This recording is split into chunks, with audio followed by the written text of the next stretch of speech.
It's strange how paranoia can link up with reality now and then.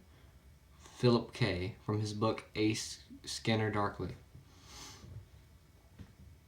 My name is Connor. Up until today, my life was completely normal. Well, as normal as you can get. I'm your average 25-year-old male who graduated from the University of Washington a little over 2 years ago. I was born January 23rd, 1989, in a small town in Maine called Belmont. Fewer than 1,000 residents, but I love the place. The only reason I came to Seattle is because of all the great job opportunities after college. But like all my other plans, things didn't go the way I'd hoped. I'm currently working at the Bank of the Pacific in Seattle. It's your normal bank holding company, and it's fairly boring, but it pays well and I appear to be good at it. But it isn't what I wanted to do. I graduated with a bachelor's degree in computer science. I wanted to become a programmer, maybe make it famous as a man who created the next big thing like John Carmack. But in the end, I landed a job at a bank. Not really the most entertaining life story ever, but I guess I'm not the most entertaining person in the world either. Today was Friday, and for the first time in a long time, I actually had after-work plans. My friends and I were planning on going to see a movie later tonight, and head out for drinks afterwards. To a lot of people, this might not seem like the greatest night ever, but I've gone 3 months without having a night out with my friends, and I needed one badly. But of all the stuff I'd be doing tonight, there was one thing I was looking forward to even more. This girl I like, Rianne, will be tagging along with us the rest of the night. And who knows, maybe if I make a good impression on her, next time it might just be the two of us. It'd been a while since I even thought about love. I remember having a girlfriend in high school. We dated for around 3 months before she told me that it wasn't going to work out. I hadn't seen had a girlfriend in a long time. Not because there wasn't anyone I liked, but just because of how I took the breakup. She had it a lot easier than me. I won't be going into details, it just brings up too many bad memories. It's been years since then, so I think it's about time I give dating another shot. As I started walking out of the building,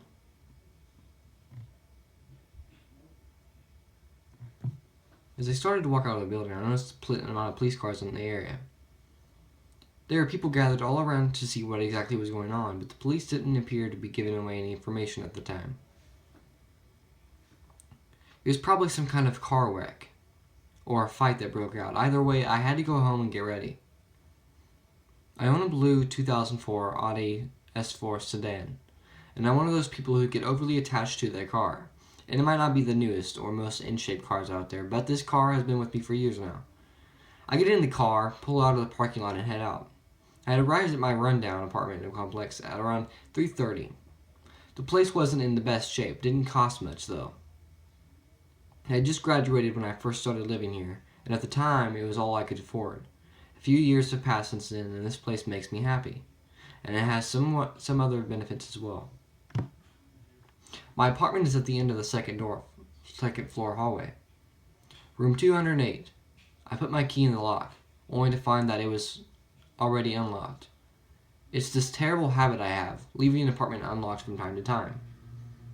The dorms I used to live in at the college I went to had automatic locks, so I never needed to get used to locking it manually.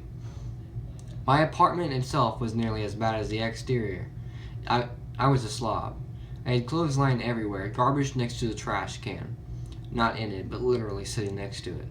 My bed wasn't made. Dishes were piling up. I was living the carefree bachelor's life. The only thing I actually cared for was my home entertainment system. It had a Samsung 60-inch plasma TV, a PlayStation 4, Xbox 360, surround sound speakers all over the living room, and my giant stack of DVDs and games. It cost me a fortune, but like I said, owning a dirt cheap apartment has its benefits. I started getting myself ready. I thought that it'd probably be best if I wore clean clothes tonight, because from all the magazines I've read, girls don't appear to be attracted to guys who wear the same pair of pants for an entire week. I decided to throw some clothes in the washer and dryer, and took a shower in the meantime. About 30 minutes before I was supposed to leave, I was in the bathroom, brushing my teeth, enjoying the thought that I'd soon be at the movies with everyone. I'm staring into the mirror, brushing each tooth individually, counting each stroke, kind of like in that movie. What was it called? Stranger Than Fiction? Yeah, that was it. I'm not where I'm nowhere near as insane as Will Ferrell is, though. As I continue brushing my teeth, I get a sudden chill. Have you ever gotten that feeling that you were being watched? Like someone was right behind you without you knowing? Like anyone would do. I take a look around me just to make sure that I wasn't being watched, even though I knew I was. It's like getting soap in your eye while taking a shower. You close your eyes for a few seconds, but then get the feeling someone is behind the curtain. As I look back into the mirror, I catch the slightest glimpse of a shadow outside my window in the living room. Well, at least I thought I did. I knew it wasn't possible. This was a second floor apartment. Getting up here would be difficult. I brushed the feeling off and finished brushing. I still had some time to kill, so I sit down on my pigsty of a couch, and turn on my television. Up pops a news report about a serial killer that's been on the loose, and how there have been another murder victim right outside my office. This was the third victim in the past 2 weeks. Reports say that each of the victims' families had been showing signs of insecurity, like they were being followed by someone. A chill runs down my spine. That's what the cops must have been doing as I had walked out of the building. Just the thought that a serial killer was anywhere near me gave me terrible thoughts. To get him off my mind, I started channel surfing. Nothing really good was on. I flipped to AMC and it looked like they were airing The Rock. It's been years since I've seen that movie, but I can't get lost in memories now. I gotta head out. Before I walk out the door, I take one last look at myself in the mirror, start posing like any guy would do. Yep, irresistible. What girl would want all of this? All of a sudden, I hear something, kind of like the creaking sound you get when you walk on wood. And it had come from my closet. The building was old. Someone could walk on the floor from at least 20 yards away and hear it from where you're standing. I walk over to my closet just to make sure nothing was in there and open it. Just like I thought. Nothing. I close the closet, head out the front door, remembering to lock it this time, and head down the stairs. There were a group of teenagers hanging outside near the entrance to the complex. And my neighbor's dog is barking like crazy. It does that whenever it sees people it doesn't recognize. It gets annoying at times because despite the few people that live in the building, we get a lot of visitors. Sometimes the dogs will wake me up at night when a group of joggers jog past. Either way, I drive to the entrance and the teenager make way for me to pass. On the way to the cinema, I was being honked at by some idiot in the car behind me. I was going the speed limit. What did he want from me? That's when I checked the mirror to see who the guy was. That's when for a second I could have sworn I saw a face in the mirror. Not my face, but someone else's. It was the briefest glimpse of one, but as soon as I saw it, the face was gone. I rubbed my eyes a little and blamed it on me being tired. Being at work so early probably wasn't the best idea, especially if it's starting to make me hallucinate. I was about to consider going home to take a nap or something, but I had arrived at the cinema. And there standing outside were my friends waiting for me. Rianne was there as well. Once I saw that beautiful black hair and her smile, I knew I couldn't waste a night like tonight. I found a parking spot and met up with everyone. Apparently the movie had been delayed due to some problems with the projector, so it looks like we're going out for drinks early. We all decided to carpool and head over to our favorite bar, Kells. We ordered a few rounds of our favorite ales, and like the young people we are, start chugging them down. I had been hesitant to do so at first. I didn't know if Rianne would find chugging beers down to be a turn-on for her, but to my surprise she was chugging along with the rest of us. If the bartender hadn't enforced a 2 drinks per customer rule, we'd be all drunk and die in a fiery car wreck on the way to the theater. Before we left, I looked behind the bartender at the mounds of ale and liquor on the wall. That's when I noticed the mirror behind all of the drinks. I could scarcely make out a man standing right behind me. I couldn't see his face clearly. When I turned around, there was no one there.